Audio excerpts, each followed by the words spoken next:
Hello everyone, and welcome to our webinar, How to Start Your Six Sigma Journey. My name is Gus Oliveira, and I'm an International Product and Market Analysis Manager here at SoftExpert. Today's webinar will be presented by PECB and Mr. Dumidu Ranaweera, who is one of the well-known resources in the field of Lean Six Sigma and organizational excellence. He has guided over 50 organizations in both manufacturing and services in 9 countries in their business process excellence journey, and is known for his avid skills in Lean Six Sigma deployment and credentials in multiple business disciplines. Hello there. Good morning, good afternoon, and good evening wherever you are. My name is Dumidu Ranaweera. I'm the president of Dr. Michael J. Harry Six Sigma Management Institute of Asia. On behalf of myself and my company, I would like to welcome all of you who have joined this webinar from all over the world. For people who do not know about Six Sigma Management Institute, it's an institute which was founded by Dr. Michael J. Harry, who is the co-creator of Six Sigma way back in year 2003. As a company, we are involved in the organization-related consulting, and also we provide training related to organizational excellence, including all levels of Lean and Six Sigma training. We also help companies to manage their deployment program, assist in their QNS verification processes, and so on. But more importantly, being a company being founded by the originators of Six Sigma, we strongly believe it's our obligation to promote the goodness of Six Sigma around the world. So this particular webinar is one of those efforts that we are taking on those lines, and I hope you will enjoy this session with me during the next 45 to 1 hour.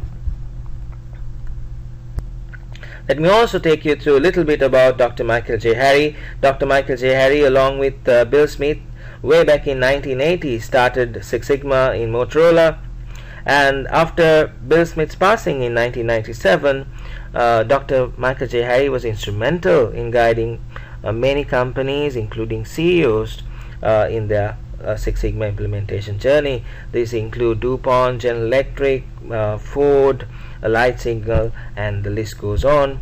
And he has saved over $520 billion of worth of savings for these companies, and he has published over 50 titles on Six Sigma, out of which Six Sigma, the breakthrough management strategy revolutionizing the world's top corporations, became Wall Street and national bestsellers. Dr. Harry is known for creation of the DMAT methodology, which was originally founded as logic filtering methodology, and then also introducing the black belt, green belt, the whole nomenclature. And more importantly, since Bill Smith's passing, he was recognized as the world's foremost authority on Six Sigma. Unfortunately, Dr. Harry passed away 3 months ago, and what you see here is the world's first ever black belt training conducted by Dr. Michael J. Harry at Motorola, and in the background you can see Bob Galvin standing in the first row. Alright, ladies and gentlemen, let's start with the webinar. So in today's discussion, I would like to highlight you some few important steps that you could consider when you start off your Six Sigma journey.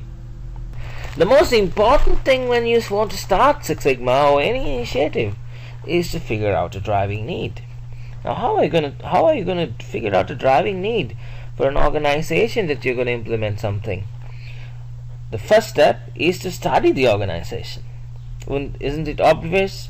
So you need to go and get all the information about an organization before you really propose what you're going to do. In this discussion, we're going to talk about Six Sigma. So it's very essential you understand an organization's vision, mission, the strategies, the roadmap, their maturity level in terms of people, process, technology, the stage in their life cycle, and conduct a proper position assessment. This would help you to figure out few driving needs at the offset when you in a later stage try to pitch against those driving needs. As much as you study the organization, it is also essential you study the leaders, so the stakeholders of the organization. They would have different things in their agenda, and there can be things that keeps them awake at night. And that's something that you need to be concerned and interested as well. So you could pick up certain items from that agenda that could be related or reference when you may make a case for Six Sigma or any other initiatives that you're going to launch in that particular company. And of course, any company would have many initiatives that they have already taken to address the key driving needs that they have, or key problems the companies face at that particular juncture. So that is something that you have to be concerned. So if you're going to start with Lean Six Sigma, if you're going to propose the Six Sigma for an organization, it is essential that you understand what are these initiatives currently in place and try to find similarities against them, because that would help you if you want to get the buy-in of the groups who are involved in those sessions, and to talk to them and also to convince on the use of the new concept or the new initiative you're going to launch, which is Six Sigma or any other for that matter. So there are so many titles being published by many authors on relating or showcasing the integration of Six Sigma with different topics, including with ERP, with software, so different industries, hospitals or healthcare and government. So there are so many titles out there you could refer to figure out these similarities. But more importantly, what you need to do here is, once you understand what their current initiatives are up to or they're doing, you need to find out ways in which that you could figure out certain driving needs out of that. For example, if there are a particular aspect a current initiative is not addressing, that you need to identify and list down. So when you really start your pitch, if you could address those things, obviously the management going to pay their attention for you. So as you know, once you figure out the driving need, the next most important thing is to list out what Six Sigma as an initiative has to offer. Six Sigma is being viewed in different shapes by different individuals. For example, it can be viewed as a database decision-making tool, employee enrichment and engagement tool, or a capacity calculation method, total performance measurement framework. Six Sigma has many utilities, guys. So what you need to do once you prepare a list of driving needs or problems that the company is facing, which the leaders have prioritized, and the initiatives or current initiatives are right now not addressing or not focused on, that list, against that list, you need to try finding unique value propositions out from Six Sigma. And what would you do next? You need to then prepare your pitch. You match your driving need against one of these users of Six Sigma, then you can draft your pitch for your initiative, or we call it the elevator speech in certain forums. But mind you, it's very important that you do not pitch the initiative or Six Sigma as a panacea solution. As once Jack Welch said, putting up a Six Sigma slogan, don't expect your price earning ratio to move. In other words, Six Sigma is not a panacea. There are limitations around Six Sigma as any initiative. So you need to know the boundaries, the capabilities of Six Sigma before you really go and pitch it to your leadership, or if you're a consultant, to your clients. So once you have formed your pitch, it would look like something like this. So the pitch would have a reference to the driving need and also the unique value proposition that you have picked out of Six Sigma that described which is described in the same paragraph or the pitch, so people could relate, okay, this is my driving need and this is what is Six Sigma, which helps to overcome that driving need. And most of the time when you then look at the launch or pitching Six Sigma to someone, a lot of people have the tendency not to use the terminologies in the whole pitch. For example, you would not say, hey, I'm gonna launch Six Sigma which will help you to reduce waste and variation, because there can be history around Six Sigma. Maybe there's a person who tried it out, it failed, and so there's a kind of a belief it will not work. And sometimes people can have bad reference any initiative, so you have to make sure once you understand the background information of the company, maybe it's worthwhile, without naming your initiative as Six Sigma, maybe you call it as Operational Excellence Initiative, or the initiative that you do to reduce waste and variation. You do the same concept, you implement the same concept, but at the offset maybe you could figure out a nice name for your initiative that sells better. And once you have formed your pitch, it's very important you find or build facts around your pitch. There are so many sources to do that. There are competitor reports. You can show a report from a competitor and say, hey, our competitors are into Six Sigma, or our competitors are doing something in relation to Six Sigma. Conference features. There are so many conferences and a lot of conferences do publish their proceedings, or they sell their proceedings separately. If you find a company similar to your company who have spoken about Six Sigma application, make sure you make use of those references and showcase it back to your leadership. Then there are so many social media forums like LinkedIn. There are over 1,000 groups in LinkedIn on Lean and Six Sigma. So you could go and ask the question, quote your industry, quote your company maybe, and ask, do you think is it worthwhile implementing Six Sigma in that particular industry? Get the feedback. I'm sure there are a lot of experts will respond to you, and use that as a reference to create buy-in among your leadership. Of course, you could also use Google, as we do for many things, and to find out the uses of Six Sigma and application of Six Sigma in your respective industry. Another thing you could use is Google Trends. I'm sure you are familiar with this application. Google Trends actually tracks on search patterns of people over a period of time. And interestingly, Six Sigma as a word, as a search term, has been an interest factor for many search groups over the last 3 to 4 years. Or if you look at even patterns over the last from 2004, you could see there's constant interest on Six Sigma over any other related item, I would say. So that could be something which, when you want to pitch Six Sigma, maybe you could consider, maybe come in handy. So once you have your pitch, you have built facts around your pitch, now is the time to decide on the timing.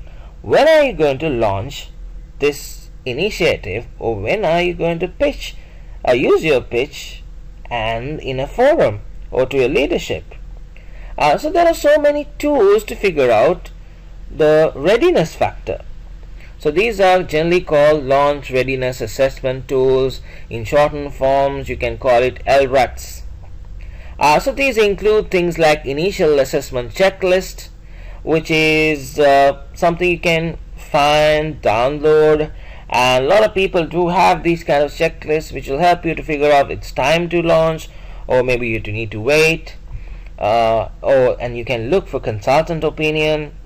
Or most of the time this will be the most expensive option, but depending on the consultant you might get a better opinion, which will also help you to use your pitch better in certain situations. And also you could look at best practice opinion, look at best practice forums, publications, and use and figure out whether it's the right time, or you could even ask an expert in your industry and maybe get his or her opinion. Also, I mentioned earlier, LinkedIn is a fantastic forum. You could always go back and check with LinkedIn, explain the situation of the company, and maybe get opinions from experts for using different groups in LinkedIn, whether you are really ready to launch your initiative. Another factor is gut feel. Being in a company maybe for 5-6 years, maybe for 15 years, you would know it's the right time or not. So gut feel can come in handy. And the last assessment tool I would like to talk about is buzz meter. Buzz meter is a very simple technique where you have your pitch with you right now. So what you do, you go to a situation room where people are discussing problems. You just try to throw out your pitch into that audience. And if there's 10 people in the audience, 7 of them says, hey, this might work, or this sounds interesting. So out of 10, 7 was sounding interesting. We call that buzz meter rating at that particular situation is 70%. So these are the tools that you can use to figure out timing. Is it the right time to launch Six Sigma in your organization? When you start the launch, it is also important that you highlight what is in it for employees. Because when a new initiative is being launched, all your employees are going to find it, most of the employees will find it skeptical. They will look at it with the eye of saying, hey, are we going to lose our jobs? Or what is this all about? So it is important when you do your launch, you highlight what is in it for employees. One of the facts I would like to showcase to you here is, if you look at LinkedIn, I've taken this census or data on 25th around 2:37 Sri Lankan time. There were 2.7 million people who have referenced Six Sigma in their profiles, and there were 26,000 jobs on Six Sigma. Maybe you could go and talk about this to your employees. And also you could use published salary surveys. So what you see, the numbers you see over here are numbers published by ASQ. So which they used to highlight and say the black belt certified people used to get about 100,000 a year. So these could be some positive references to your employees when you really want to build some traction among them. Right. So once you highlight the importance of the initiatives to your employees, then you need to figure out the deployment model. Now, mainly there are 4 deployment models being discussed widely. So I would like to talk about those 4 deployment models in this session. The first model is called as the grassroots model or the bottom-up model. Is a situation where a company would send one of their staff members for Six Sigma training into one of the training companies, and once he or she come back, you expect him to deliver some results.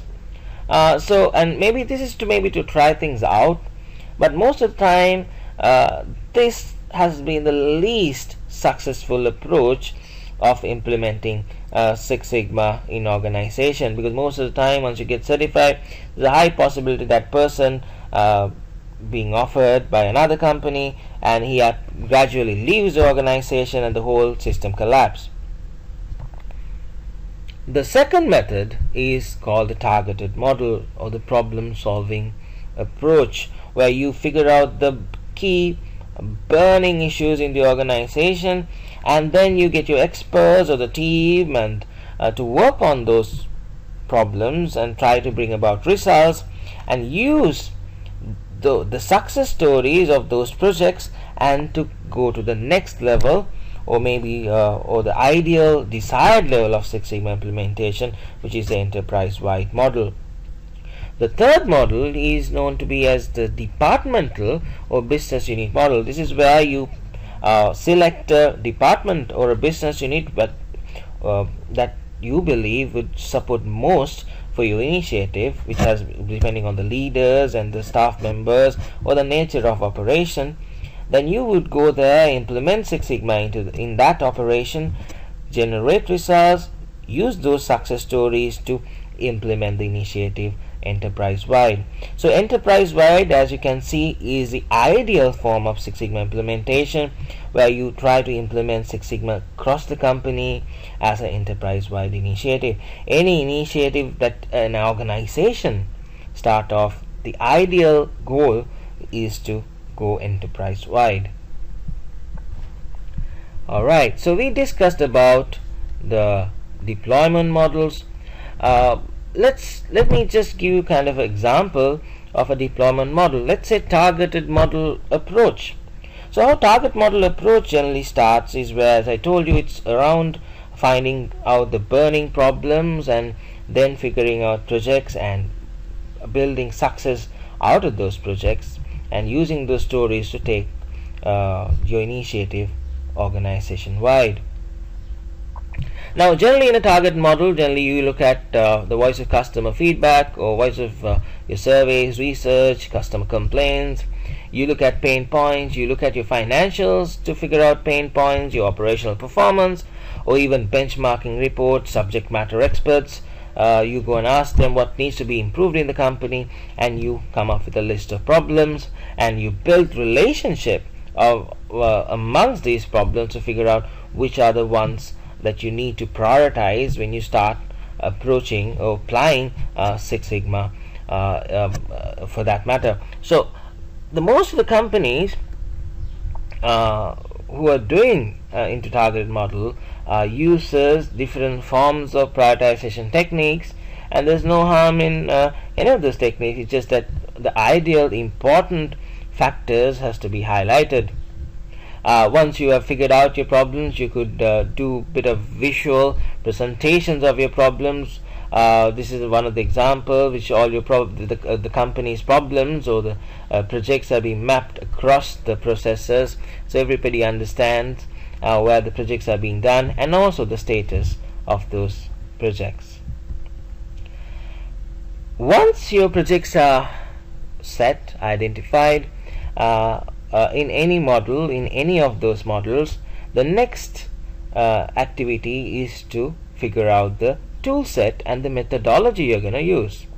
When you have a list of problems, next option is to solve it, or the next step is to solve them. So to solve a problem, you need to know tools, problem solving tools.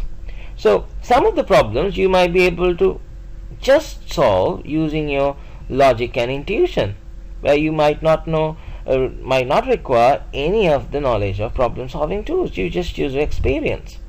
So you could solve some of the problems, which we call in this particular diagram the ground fruits. You could pick the ground fruits as a fallen out from a tree. You can just pick them. But if you want to pluck the low-hanging fruit, then you need to know a little bit of tools. So that is where the basic tools of quality comes in. But if you really want to get into the sweet fruit, you need some tools. In a tree, you need maybe a ladder, you maybe some kind of techniques to figure out how to pluck those fruits. So similarly, you need to know more advanced tools. So learning of tools is very important to deep dive and also understand situations and come up with solutions. But the real prime fruit comes through design changes. As many, if you've read recent articles published even on Lean, majority of improvement in terms of Lean and Six Sigma can be derived by designing at design stage itself. If you design your processes right at the beginning, there's less likelihood that you need to undertake constant problem solving exercises, or even you have to deal with constant fire. And as you know, in the world there are Lean fans, there are Six Sigma fans, but it's just like there are people who like to have ice cream and there are people who like to have brownies. But there are some people who like to have both together. So in this case, I'm a fan of ice cream with brownies. I believe, as you know, if you look at the core of Lean focuses on creating a culture to reduce waste, variation, and stress on resources. In Japanese, Muda, Mura, and Mori. And it talks about 5 main principles of achieving that goal. If you take Six Sigma talks about reducing variation and improving quality in your production processes. And it talks about the DMAC methodology founded by Dr. Michael J. Harry way back as the process of doing it. But if you really look closely, Mura or variation is already being discussed under Lean, and quality or defects or rework is discussed under Muda in Lean. So fundamental focus of these two concepts can complement each other or is very much similar. And in terms of methodology and approach, a lot of people believe the MAC is more structured and more robust methodology in terms of undertaking projects or doing any improvement initiative. So when Lean Six Sigma launched some time back, the main background was to take the focus of Lean, which covers many areas, and use the methodology adopted by DMAC. So I think if a company is doing Lean, it's always important, it will always be beneficial if we incorporate Six Sigma and vice versa. The advantage of using Six Sigma in a lean operation or lean enterprise would be Six Sigma or Sigma as a metric would give you the opportunity to report your performance on one single metric, because C value can represent, or any metric that you have, any performance metric in your organization can be converted into C value. And the advantage of reporting things on Sigma metric is that it is a unidirectional metric. You don't have to look for whether your achievement is lower is the better or higher is the better, because Z is always higher is the better. So it's a unidirectional metric which makes performance reporting very easy to interpret, and also help companies and processes to benchmark against each other. And also, if you take a scenario like a value stream map in Lean, general approach is you would report cycle time for a process step, and then you look at the non-value adding time component of it, then figure out to do a Kaizen project, a scope project to eliminate those non-value adding component. And then once you improve the process, you will look for standardization, and that's how Lean progress. But when you know Six Sigma, what you would do once you're the standardized cycle time after improvement, you will then look at how can I go one step further. You will look at things like variation among operators, and even you look at the things like look at cycle time as a distribution, irrespective of just taking averages. Now lead time is generally counted by adding on cycle time and interface time, so it's more like adding of averages. But when you look at it as a Six Sigma mindset, you will look at these things as distributions, and you use something like simulation techniques to figure out the ideal distribution of lead time in a process. So there are advantages that a lean company could achieve by learning or adopting Six Sigma. So once you've figured out your methodology, whether it's Six Sigma is the topic of discussion I'm going to talk to you through. So if you decided Six Sigma is your main initiative, then you have to start training people on the initiative, on the methodology. Now a lot of companies, when they start training, they have this tendency of training people on standard curriculum. But most of the time it depends on how you train, or the people you train. So imagine if you're training people on tools that are not used on a yearly basis. You're training the tool set covered in your training, there can be things just daily, weekly, monthly, and yearly being used. If you have things which are never being used, you're actually creating waste in this whole training. So when you do train people, you have to be very mindful about the audience and the process that they work. So if they do not have the opportunity to apply those tools and techniques, when you provide training for a particular process or people, you need to be mindful of their maturity levels. And this is a very important fact, because a lot of people are fond of standard training delivery. For example, before starting a training program, you need to look at the maturity of the process, because that can be measured using different metrics. As you know, there are a lot of capability measures out there, and the maturity of people, maturity in terms of their competencies. What are their competency gaps? Are they in a position to comprehend the tools that you're going to talk about? So this is very important that you do this analysis to each and every process before start training the people working in those processes.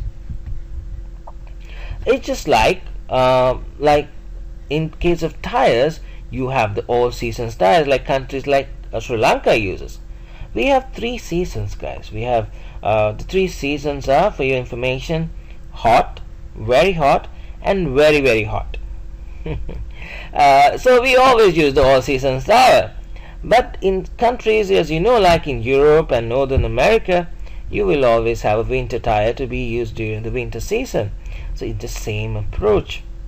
And also, when you look at tools and techniques, it's also very essential you look at alternative tools that you can incorporate into your curriculum. Now in Goa in India, people use the washing machine, yes, the machine that you use to wash your clothes, as a lassi making machine. Lassi is a curd based drink, and they use the washing machine to make drinks. So you have to be creative in your approach on using tools. Can this tool be used in different scenarios? Now, I don't know how many of you realize the importance of the CCTV system you have installed in your operations. Now, take example of drawing a value stream map. The process of value stream map, you go there, you stand in a circle, and you start looking at observing people. And then you go to each process step, takes down their timing and so on. But if you heard of things like Hawthorne studies, people have proven that when you're being observed, you tend to perform better. So under supervision, people perform better. But you have a CCTV system that keeps an eye on all entire operation, and more importantly, captures the time accurately. So why you waste time going to each and every process step when you could use your CCTV system? So it should be a tool in your tool set that you train people on, and can help to save a lot of time. So this is how you need to be innovative in your training delivery. But when it comes to practitioners, things are different, because they're supposed to be the guys who've been training your people. So there's this famous saying that any Six Sigma training is good, but not all certifications.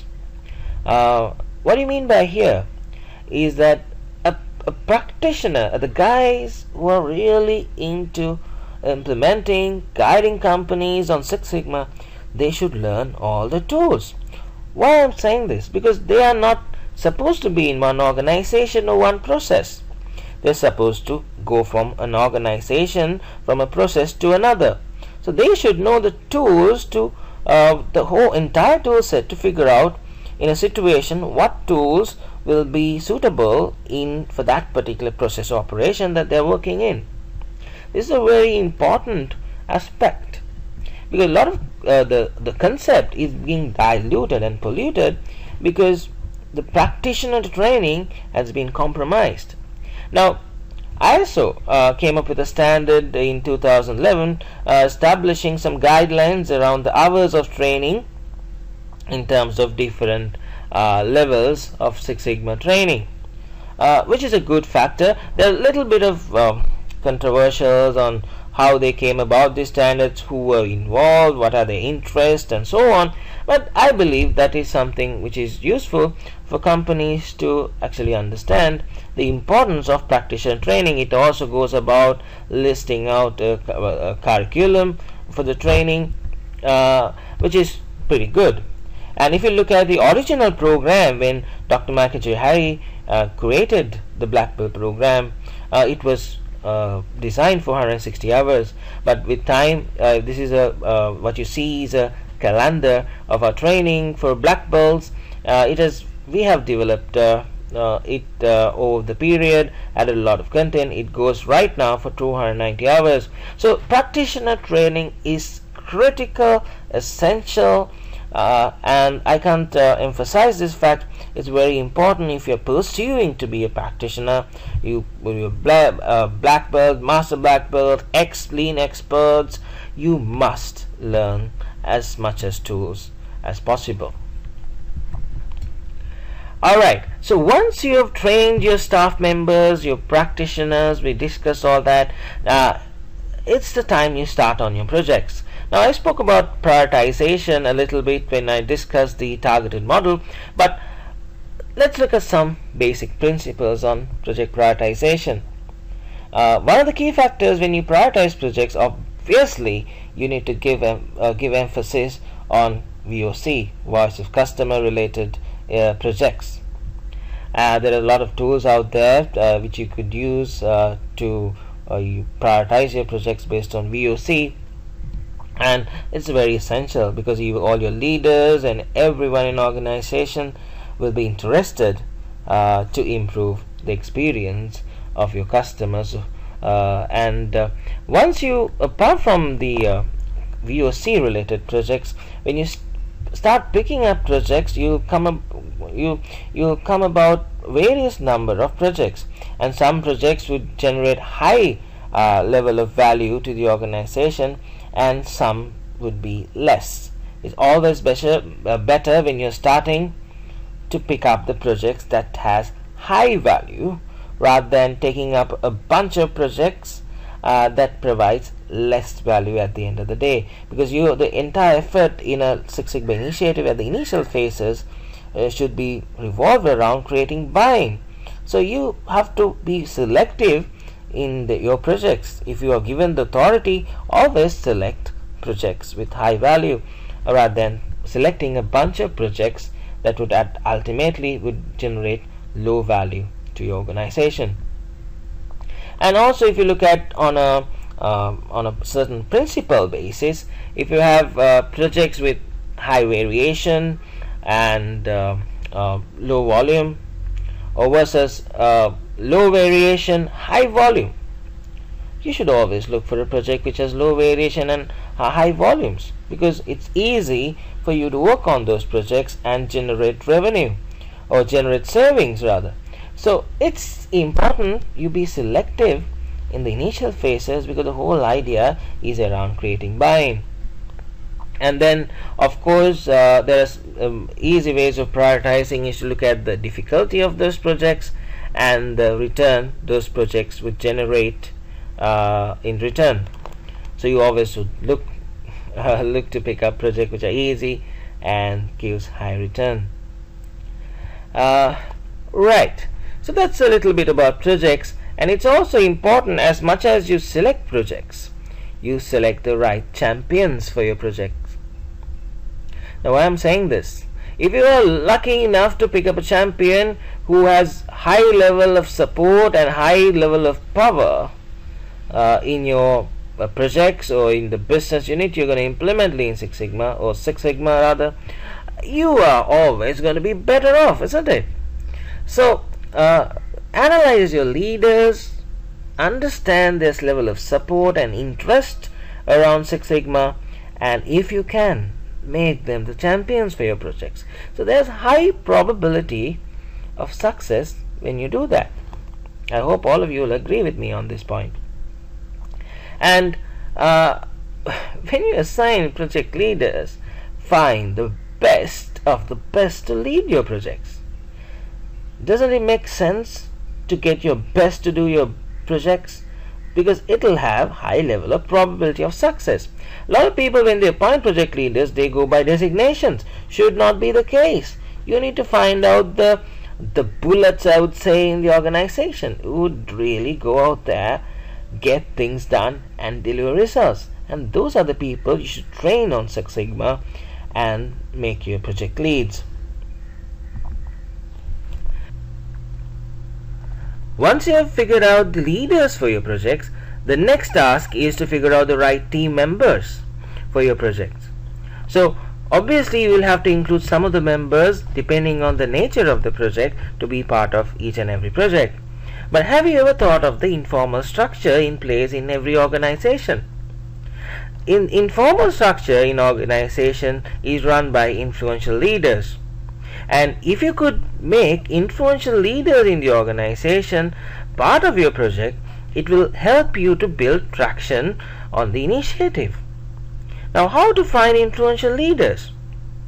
One of the methods you could look at is the parties or events that you organize in the organization, and look at individuals that everyone tries to rally around, and the individuals that everybody tries to take a lead from.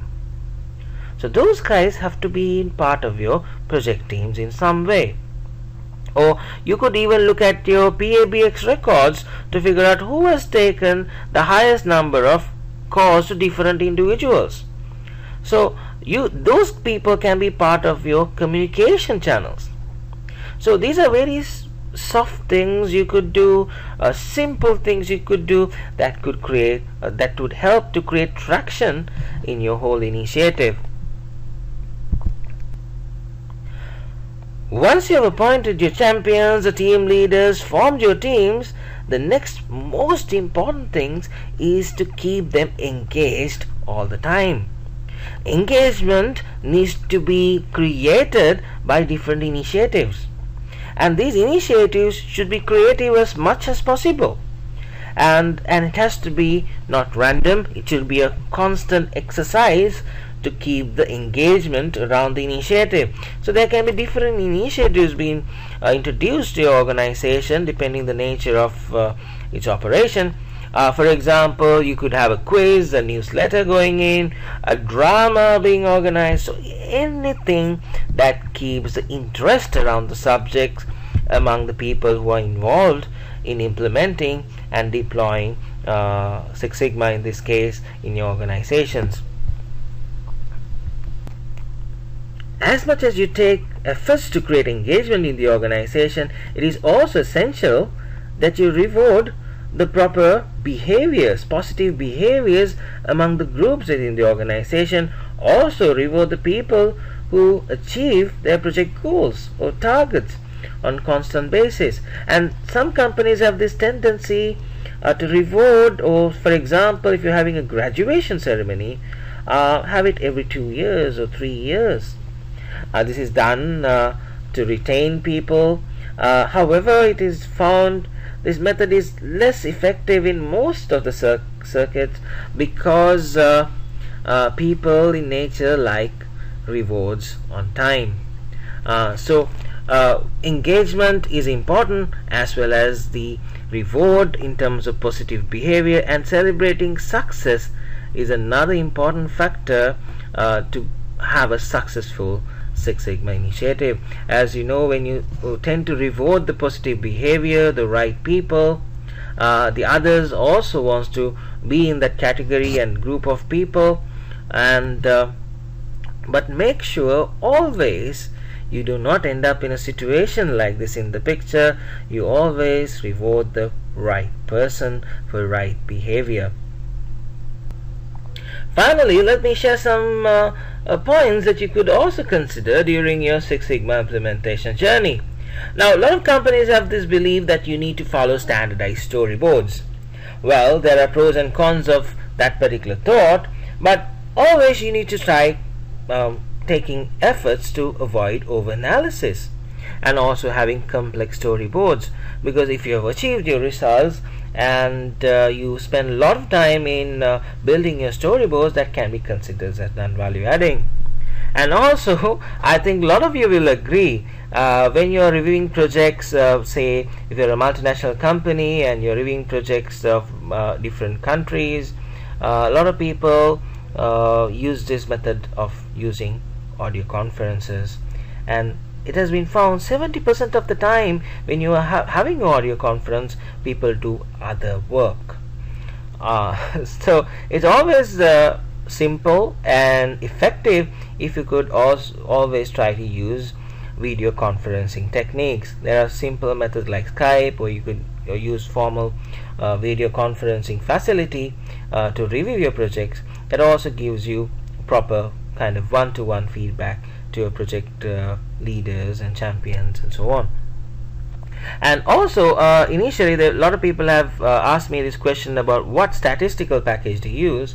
I would recommend to start off with Excel based statistical packages, because those are relatively less pricier than the advanced statistical packages out there, because the whole idea at the initial phases is to create buy-in, higher level of ROI.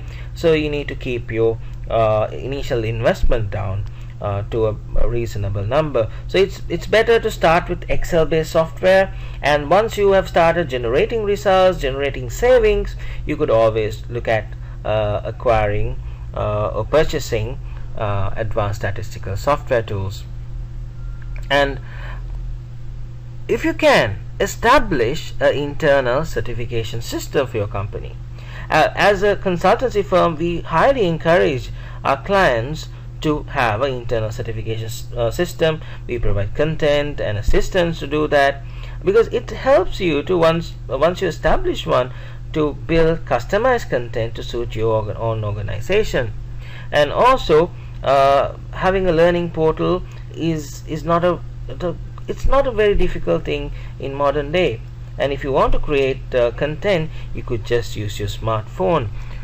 And also, as a method for sustaining your Six Sigma initiative, it's also important that you incorporate the project goals, your tasks around Six Sigma into the performance appraisal system. So in your performance scorecard, you need to include the goals around Six Sigma. For each and every individual in the company who are involved in this process has to be assessed for what they're contributing. So the moment you also include this in performance appraisals, the project goals, tasks, savings, then people also tend to take this very seriously, and it always helps to sustain the initiative over a period of time. And some companies have this tendency of also, once a person is being sent for Six Sigma training, to get them to sign a training bond. Some companies do not have this practice, but for the companies who are having the practice of signing training bonds, it's essential that you do not sign training bonds on time based. For example, you went for this training, so you have to stay in our organization for 2 years. That's a wrong way of looking at it.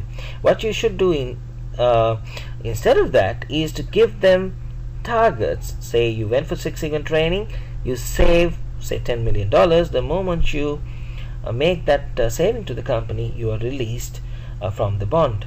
So that's the approach, kind of thinking is expected when you implement Six Sigma. And also try to build your brand as much as you can, because building the brand is an important thing on your I'm talking about building the brand for Six Sigma for your organization is an important thing for you to attract talent. And also, if you could go around to conferences, industry forums, and share your experience.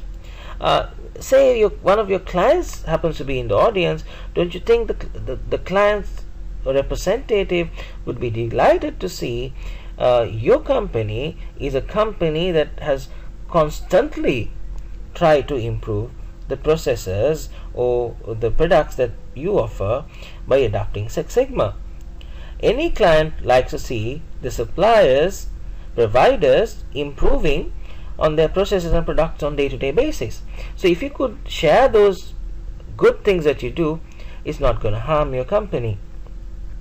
And also one of the other factors that you need to do on a constant basis, when you get new employees, you need to induct them on Six Sigma, and also the training and retraining of your resources on the concept has to happen on a constant basis. What do you mean by this is, if your black belt goes through black belt training in a particular year, after 2 years you will have to send him back for retraining, because over a period of time, as you know, the knowledge content, the knowledge base can increase, and also the retention ability of humans can go down. And also make a practice of reporting your net savings. Some companies have the practice of reporting net savings in their annual reports, which is a good factor because it gets communicated to the shareholders, and shareholders obviously would love to hear things like that and maybe invest more in your company. And it's also essential you keep trying to innovate the ways and means that you apply Lean Six Sigma in your organization. Now, a long time back, even Dr. Michael J. Harry was involved in developing a cartoon series on Six Sigma. So what I'm trying to say here, now, first generation of Six Sigma was focused around defect reduction or improving quality way back in Motorola. Then started the second generation of Six Sigma, which was focused around reducing cost, like from companies like General Electric. And then the third generation of Six Sigma focused around creating velocity of value for organizations. The fourth generation of Six Sigma actually focused on Six Sigma way of thinking. How can you use Six Sigma way of thinking to gain personal improvement, personal development? So Dr. Michael J. Harry introduced a concept called the Great Discovery, highlighting this process, and it's a fantastic approach how you use Six Sigma way of thinking for your personal improvement and also for personal development. So likewise, your company should always look at new areas in which you could apply Six Sigma and come up with innovative ways of making use out of the principles and uses of Six Sigma.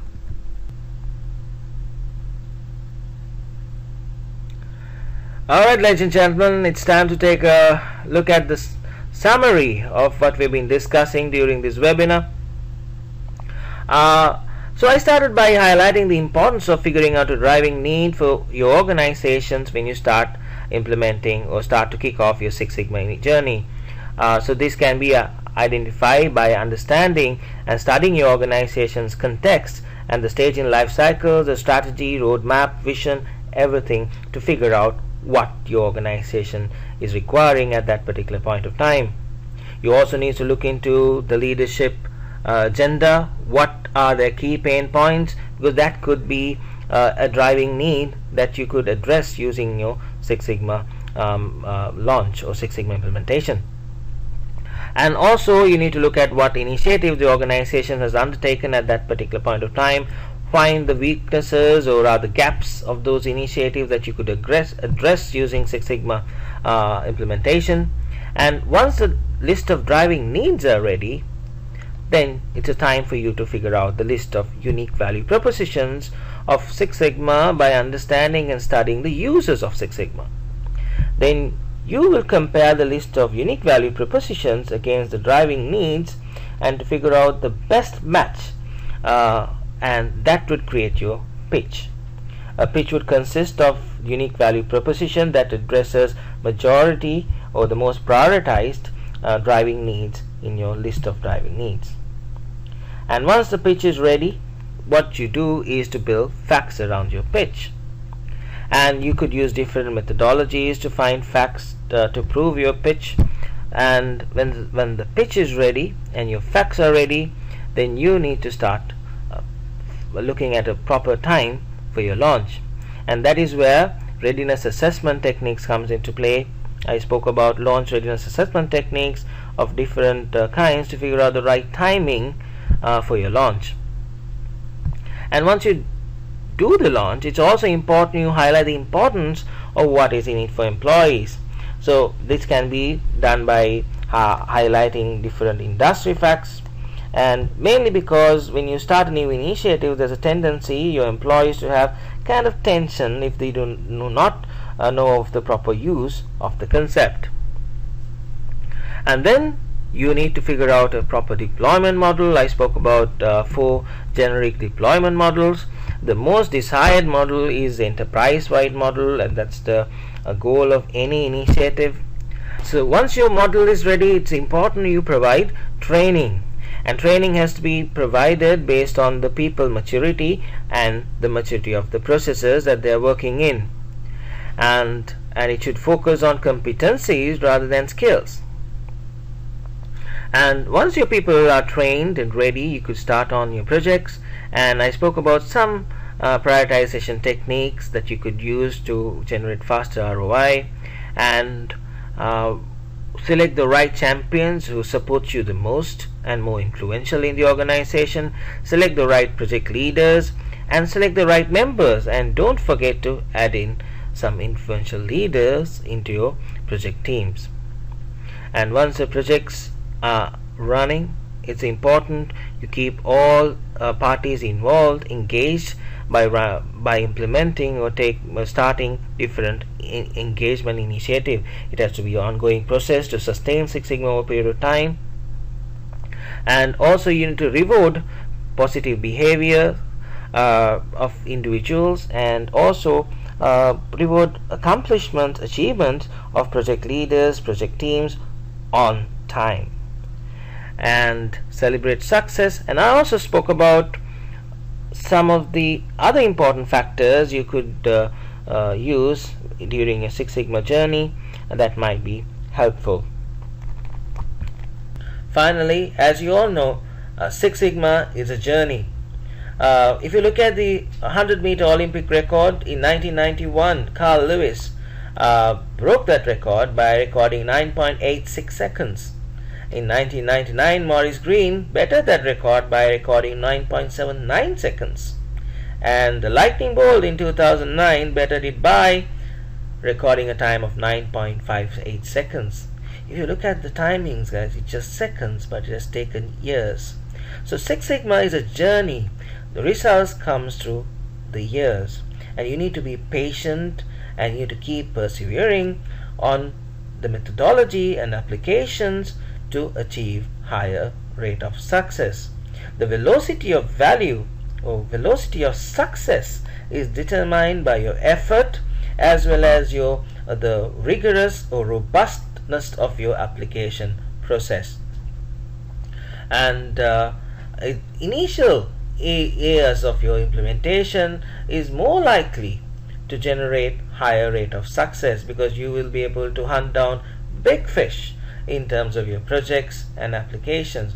But the challenge comes in the subsequent years. So the constant understanding of the principles and its users will help you to innovate and sustain the initiative over a period of time. Thank you, Mr. Ranaweera, and thanks to all of you who took part in this presentation. If you have any questions or would like to get in touch with Mr. Ranaweera, please email him at dumidu@ssmi-asia.com. For more webinars, please visit our website at www.softexpert.com.